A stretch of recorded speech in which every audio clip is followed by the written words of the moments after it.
Eve's POV. Standing at the altar dressed in an expensive wedding gown with your beloved husband is the wish of most ladies. For me, I never got the opportunity to wear an expensive wedding gown or even stand beside my beloved husband. I was standing beside a wrong man, a total stranger who does nothing but frown and glower. I wasn't wearing a wedding gown, let alone an expensive one. I was dressed in a simple red gown my tailor made at the last minute. I didn't even get a bouquet of flowers to go with it, just some strands of overly old synthetic flowers. Do you, Eves Jameson, solemnly declare to take Jackson Coleman as your lawfully wedded husband? I stared straight at the officiating ministers as he uttered these words. I never thought and believed that I would be getting married to a man I barely know, a man that I had just met 2 days ago. I was silent for a few seconds. Do you, Eves Jameson, solemnly declare to take Jackson Coleman as your lawfully wedded husband? The officiator asked again. This time I felt my heartbeat beat faster.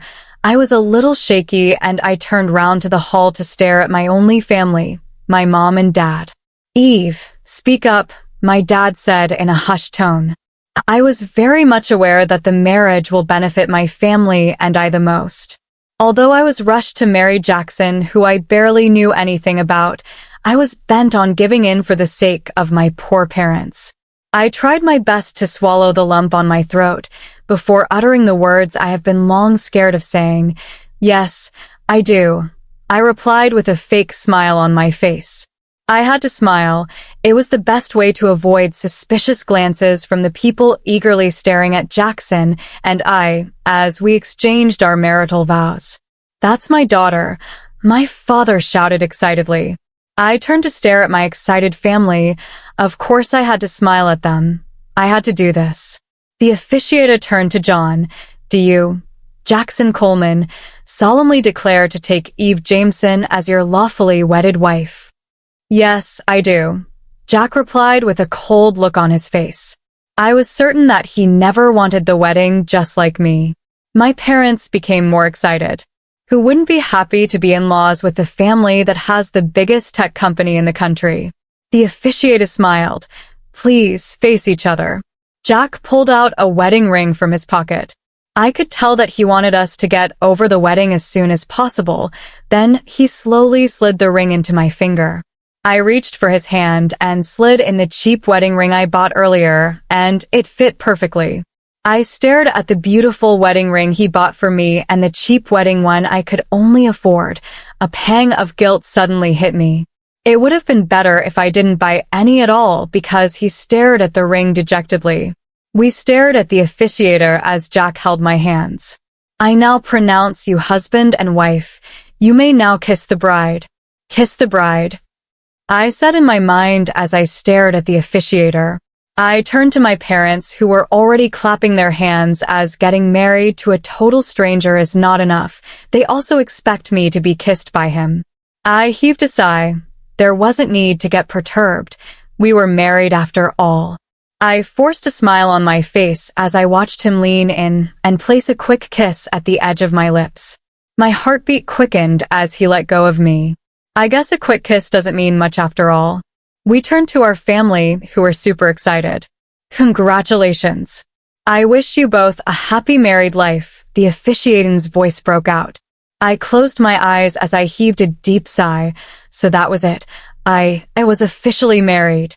Congratulations, Eve. My mom smiled as she hugged me. I could tell by her voice that she felt a bit sad that I was leaving. Jack wasn't interested. He didn't even look at my parents. He continued checking his wristwatch. Is everything okay? My dad asked. Yes, I need to collect the marriage certificate as soon as possible. Eve and I will be leaving for London first thing tomorrow morning. First thing tomorrow morning? My dad exclaimed. Apparently, he wasn't expecting my so-called husband to take me far away anytime soon. You heard me right, Clinton. Get the car ready, Jack said to his driver. I didn't like the way he spoke to my parents, but it looked like they didn't care. Are you on a business trip? My dad asked once again. Yes, Toby will be here to take you guys home in your new car. The other gifts are already at your home, John replied. Gifts and a car? My parents exclaimed happily. They were excited apart from me. It felt like I was being sold to John Forster. They were more excited about what they would get from him than getting me married to him. You can wait for me in the car. I'll get the certificate now, Jack said to me. I nodded my head. Mom and Dad, I guess we should be leaving now. Please greet Granny. I will visit soon, I said to them. A car? Oh my goodness. They were obviously not interested in what I was saying. They were more interested in the car and gifts. I heaved a deep sigh. Mom, I would be leaving now by... Oh, you're leaving already. There's no problem. Remember to be a good girl. Obey him and do everything you're told. Remember the benefit of this marriage. My father smiled at me. I nodded my head, then I hugged my mom gently. I walked out of the court to the car where Jack and his driver were already waiting for me. I could tell from Jack's facial expression that he wasn't happy with the wedding. I walked into the car. They were both silent, and I didn't utter a word either. I stared at the papers in Jack's hands. I knew that they were the marriage certificate. Jack threw the paper at me, and I noticed that there were 2 papers instead of 1.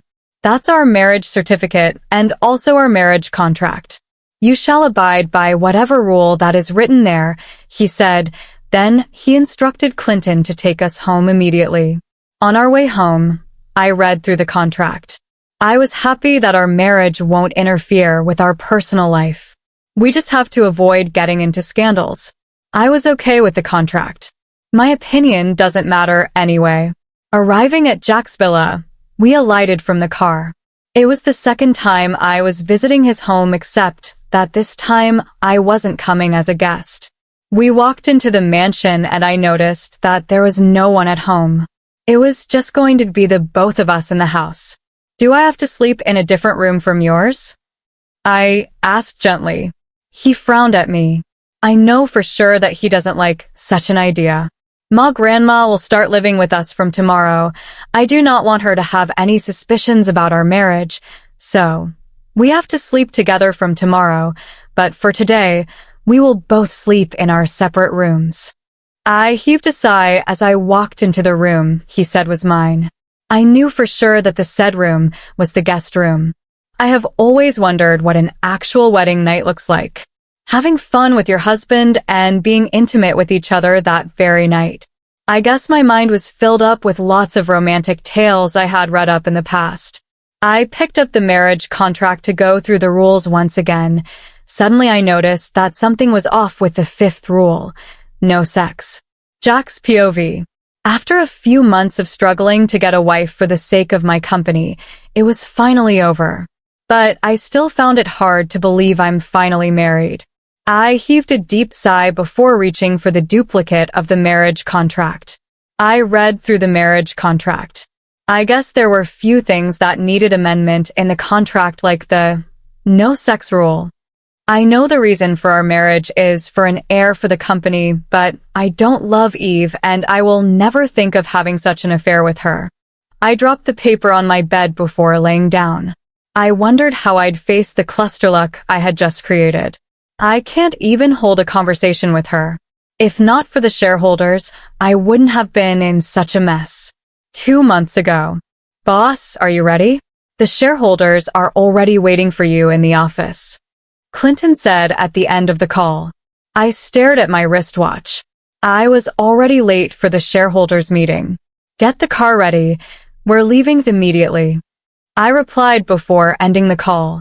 I dressed in a tuxedo and black shiny shoes, which matched my outfit. I heaved a deep sigh before walking into the elevator. I knew for sure what the shareholder meeting was about.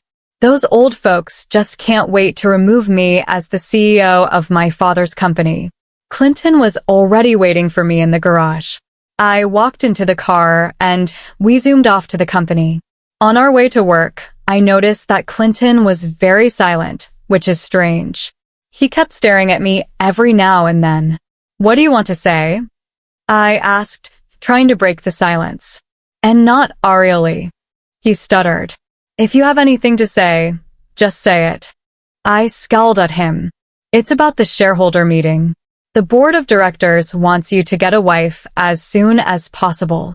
Clinton replied in a cold voice. I heaved a deep sigh. I knew for sure that was what he wanted to say. Don't worry about those old, hungry folks. I'll talk about that with them when we get to the office. I heaved a deep sigh. Arriving at the company, I stepped down from the car. The workers were ready, waiting for my arrival. They all bowed down to me as I entered the company. My secretary, Patricia, walked up to me immediately with some files in her hands. The board of directors and shareholders are already waiting for you. Everything is currently in total chaos. Patricia said, trying to catch up with me.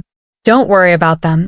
As long as our company's profit is skyrocketing, I have no business with them. I replied, putting my hands in my pocket.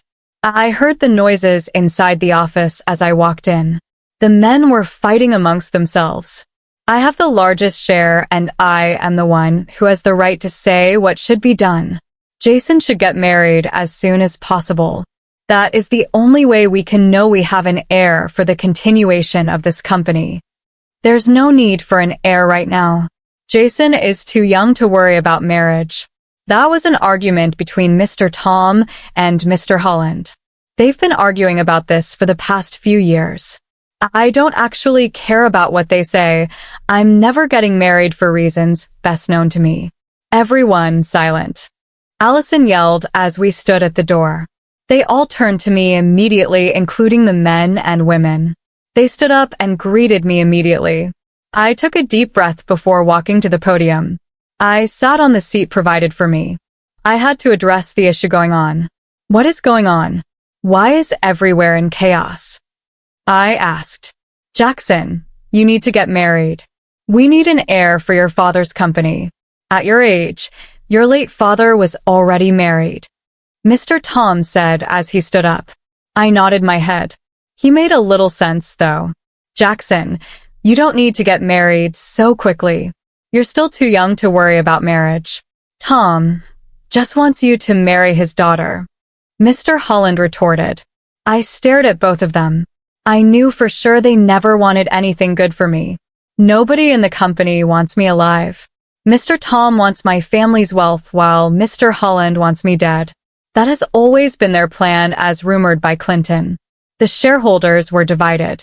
Some supported Mr. Tom while others supported Mr. Holland. I decided we would cast a vote, and I really regret ever doing that. The majority of the people present supported Mr. Tom's. They really want me to get married as soon as possible.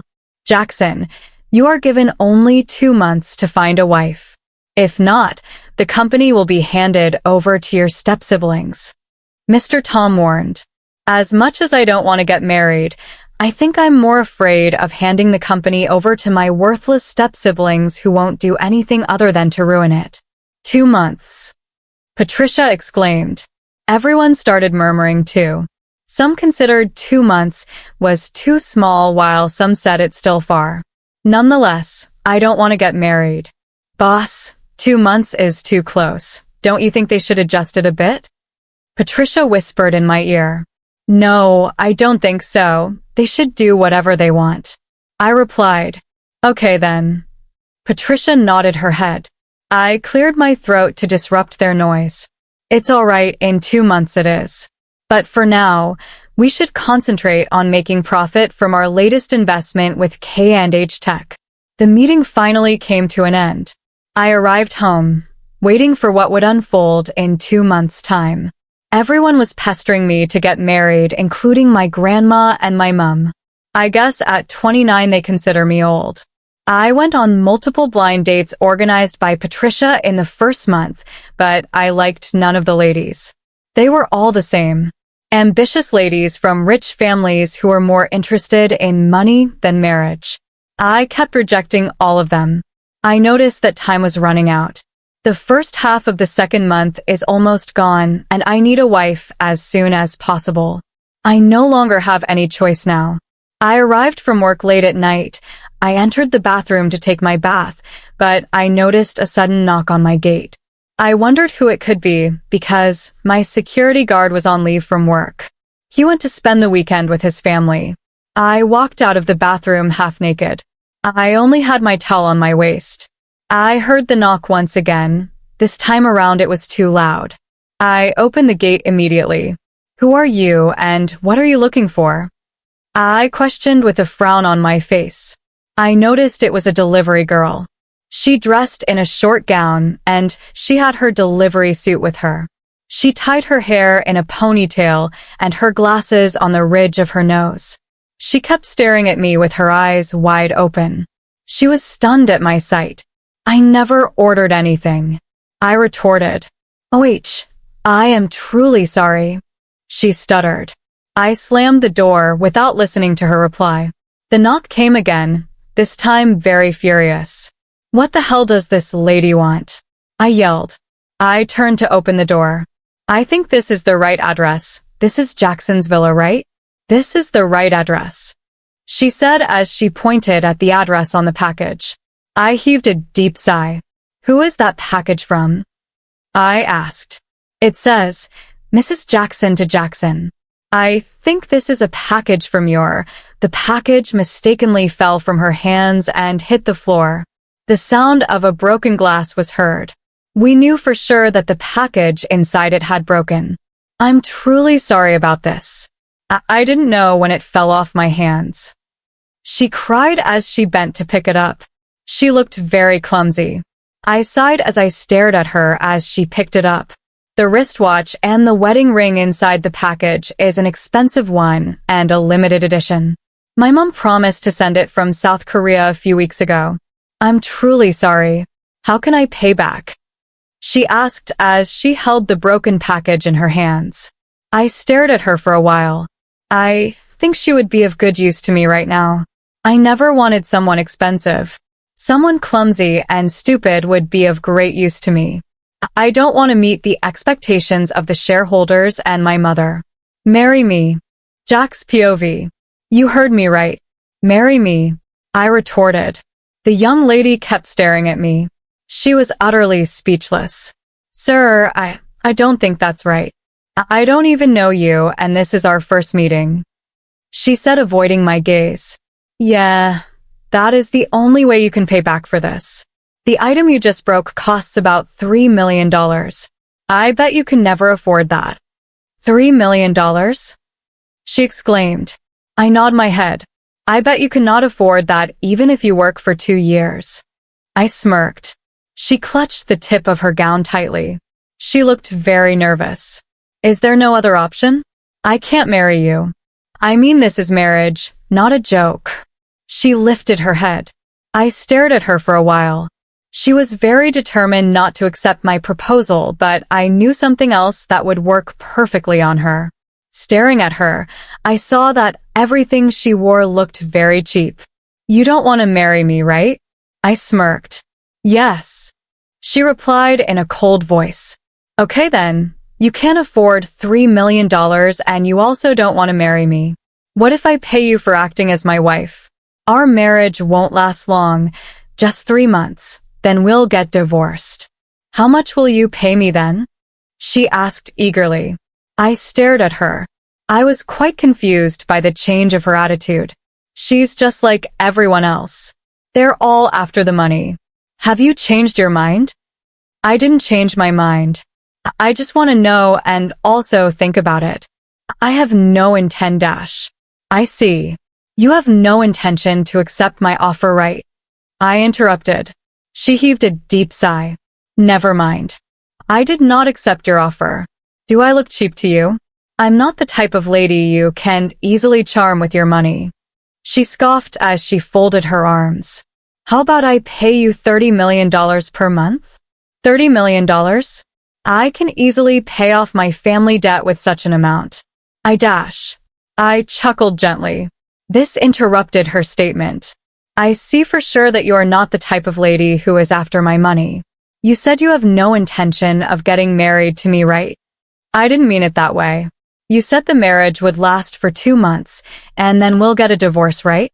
I mean, it isn't a real marriage, and you'll also pay me for acting as your wife. So, I have no problem with that. She shrugged. I stared at her from her head to her toe.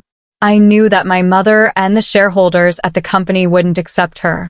They've always wanted me to get married to someone who is as wealthy as us, but I have no intention of doing so. Someone from a low class would be better for me. Hello, you aren't saying anything. She waved her hands around my face. I cleared my throat.